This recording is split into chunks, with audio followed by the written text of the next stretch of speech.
Pastor Cleverson, Sim. o que é verdade?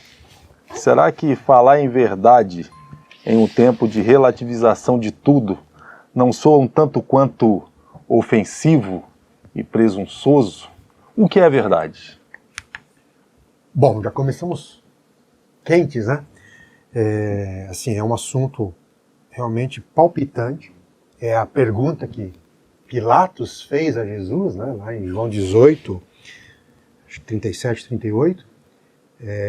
O que é a verdade? E claro que ele fez de uma forma arrogante, entendo de uma forma, um sarcasmo diante da afirmação de Jesus Cristo, mas é o santo graal hoje, talvez de todos os tempos da filosofia.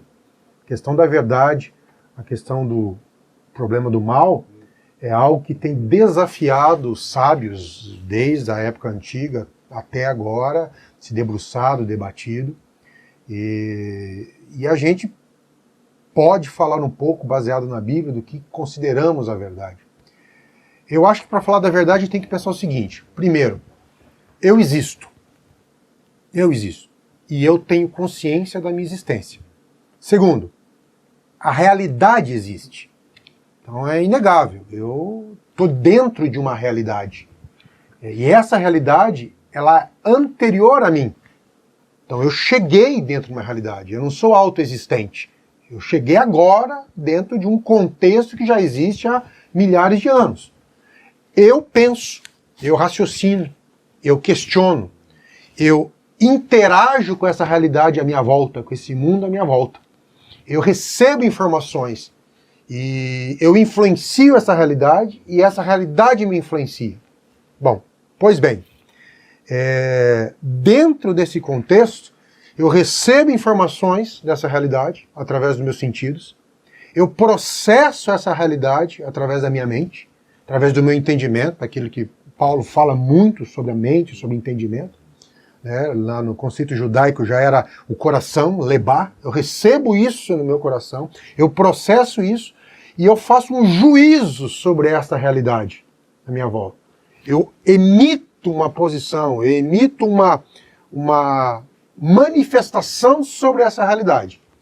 Pois bem, se essa manifestação corresponder à realidade, eu tenho uma verdade.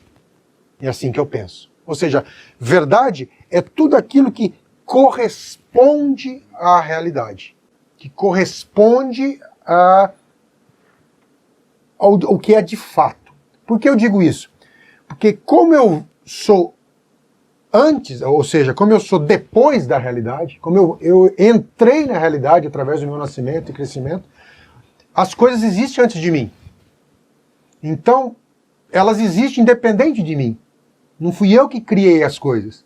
Ou seja, eu também não tenho direito de definir o que é as coisas.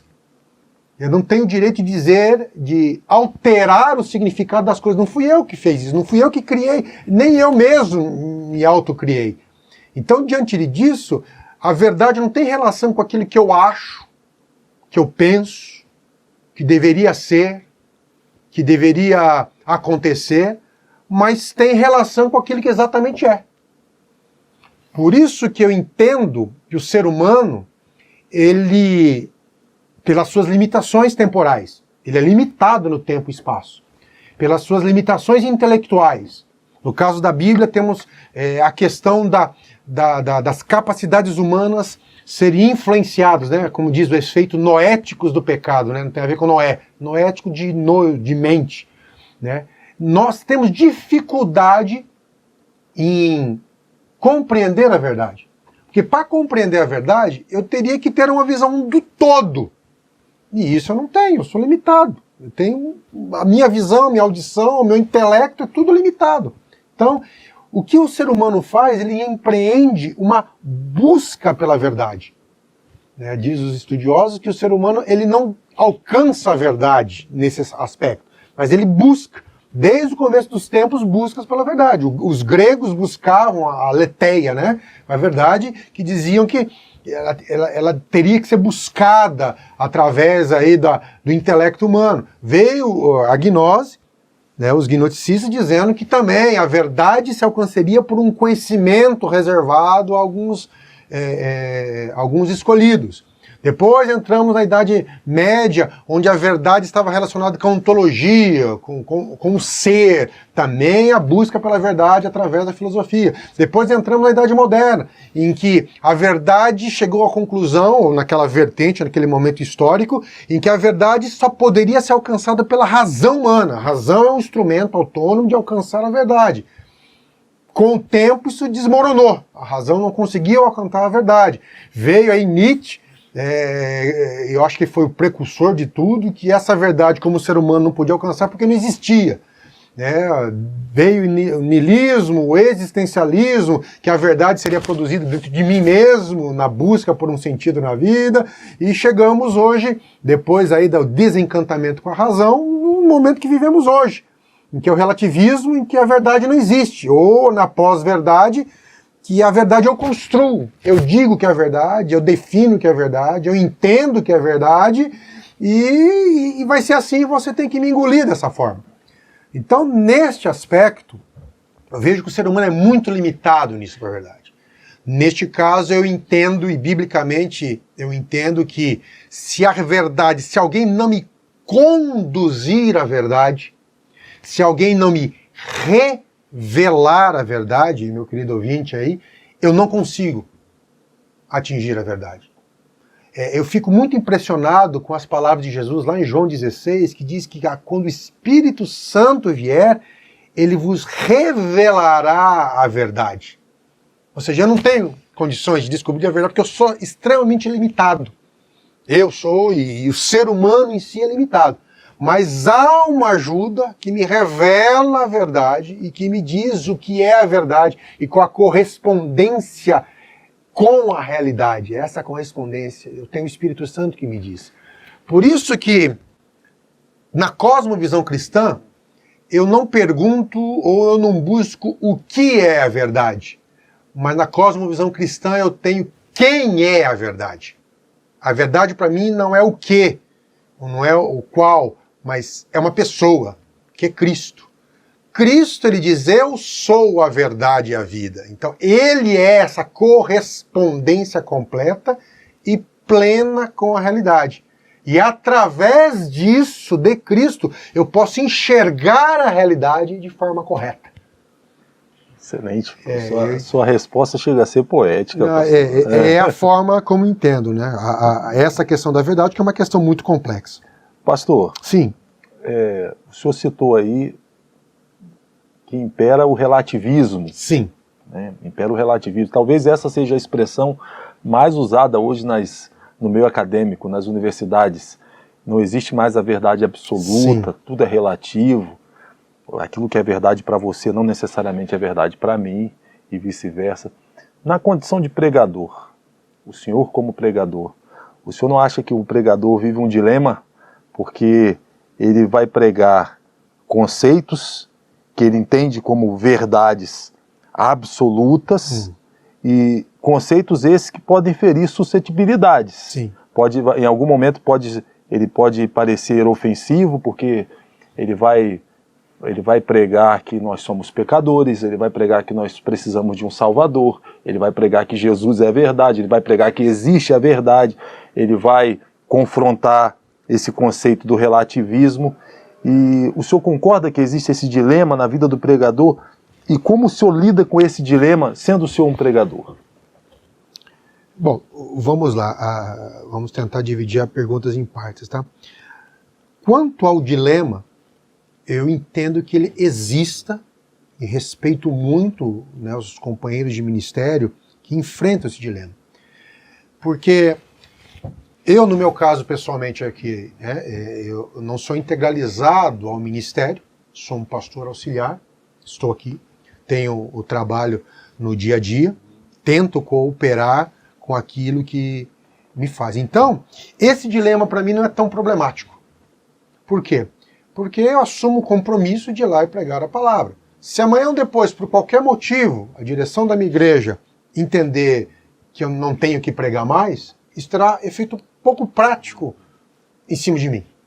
Ou seja, eu não é um questionamento que me incomoda à noite. De será que eu estou ferindo susceptibilidades? Agora, existe esse problema sim. Por exemplo, um pastor de uma igreja, ele ali lidera aquela comunidade, e de repente ele começar a falar de temas que desagradem, e ele vê uma família saindo, a outra família, mas será que eu poderia ter abordado isso de um jeito? Será que eu poderia... Então, existe esse conflito interno. Os nossos queridos irmãos que vivem da pregação ministerial, será que isso não vai fechar portas para ele pregar? Será que isso não vai fechar portas para suas agendas? Então existe esse dilema que ele tem que enfrentar. O dilema existe. E como é que se enfrenta esse dilema? Com o compromisso. Aí é uma questão do compromisso. Assim como um casamento ele é moldado com o compromisso, e dentro dos dilemas de um casamento, das dificuldades de um casamento, você enfrenta esses dilemas, dificuldades, diferenças de personalidades, a diferença entre cônjuges, através de um compromisso assumido. Eu entendo que o pregador, ele também tem o compromisso com a palavra. Ele pode eventualmente ferir suscetibilidades no mundo relativista? Ele pode.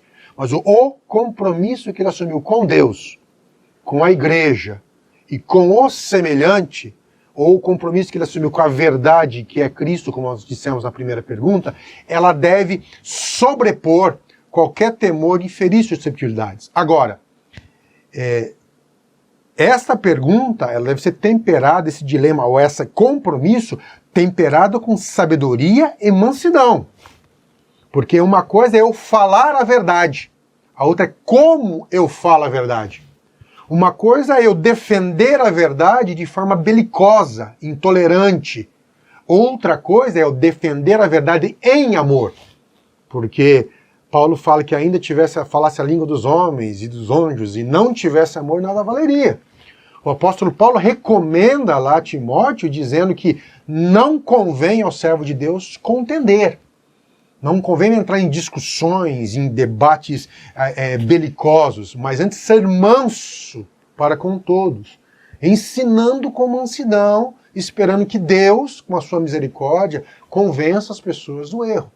Então o compromisso do pregador não é com as suas posições pessoais, mas é com a palavra pregada. Isso é difícil, isso envolve muita disciplina pessoal, isso envolve muita oração, a busca por Deus, para que ele não insira nos seus textos suas opiniões pessoais ou, conhecendo certas circunstâncias da igreja, não use a Bíblia para atacar um ou outro. Mas o medo de ferir suscetibilidades, ele tem que ser superado pelo compromisso. Nós vemos isso em Cristo. Cristo, ele é direto, com amor, com misericórdia, com mansidão, mas ele feria suscetibilidades dos fariseus. Queriam apedrejá-lo, queriam massacrá-lo, foi morto por falar a verdade. Paulo, no seu ministério, feria suscetibilidades. Ele mesmo fala lá, narrando lá em Coríntios sua experiência, foi açoitado, foi perseguido, foi desprezado pelos seus. Infelizmente chega no momento que sim, vai ferir, porque o evangelho ele tem esse aspecto, porque como o evangelho é uma boa nova, mas como alguns dizem, ele começa com uma má notícia. O evangelho começa, você está doente. Você é um pecador.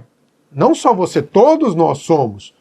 Como Paulo lá nos primeiros 3 capítulos de Romanos. Ele fala assim, o evangelho não me envergonha do evangelho, porque é o poder de Deus para a salvação de todo aquele que crê. Primeiro do judeu, depois do grego. Romanos 1, 16, 17. Porque nele se conhece a justiça de Deus em fé. E aí ele começa. Porque a ira de Deus é se manifestada sobre o mundo e tal, que conhecendo Deus não adoraram como Deus, e o judeu também está sobre o pecado porque recebeu a lei. E ele vem dizendo e vem trazendo toda a raça humana, a verdade sobre a raça humana, o desvio do humano, e depois ele fala, olha, todos pecaram e destituídos estão da glória de Deus, sendo justificados gratuitamente pela fé. Então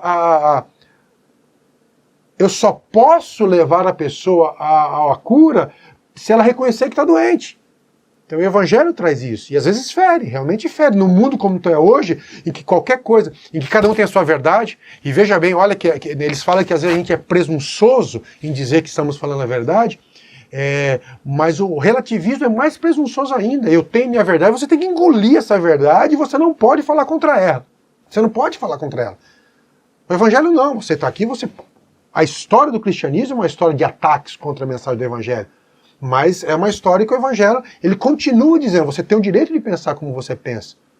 Mas a gente continua falando a verdade. Já esse autoritarismo da pós-verdade é algo complicado, porque ele quer obrigar você a se calar diante da posição do outro. Então, não. Tem que ter a tolerância, tem que ter o respeito à posição do seu semelhante, mesmo que você discorde dele, mas tem que ter a humildade em ouvir, em falar a verdade. Eu acho que esse é o compromisso de todo pregador.